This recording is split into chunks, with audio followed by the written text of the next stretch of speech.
Okay guys, risk assessment now. Very important, as you appreciate.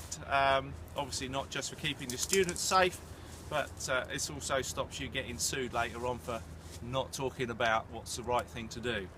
So we're looking at HEAS 3, so we're looking at hazards, environment, surface and third party.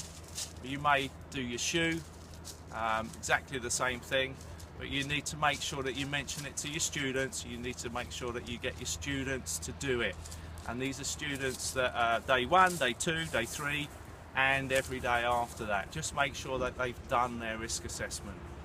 Hazards here on the beach, if you want to just take a quick look, this is our typical beach.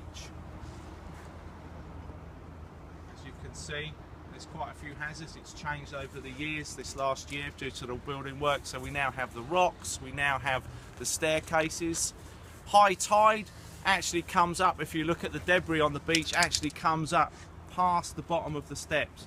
So high tide flying is quite difficult these days, so we won't be doing any high tide sessions anymore. And then you'll be looking for the tide to go out past the bottom of the steps. You can see small clusters of rocks out there, and the groins have been left of old. So they're hazards that are all in the way. On the southwesterly, it'll be coming towards me right from now.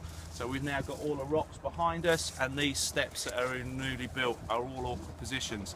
You need to make sure you give a clear space of at least 50 to 70 metres around you. Obviously not for setting up, but for doing any beach flying and for the setups and the starts procedure.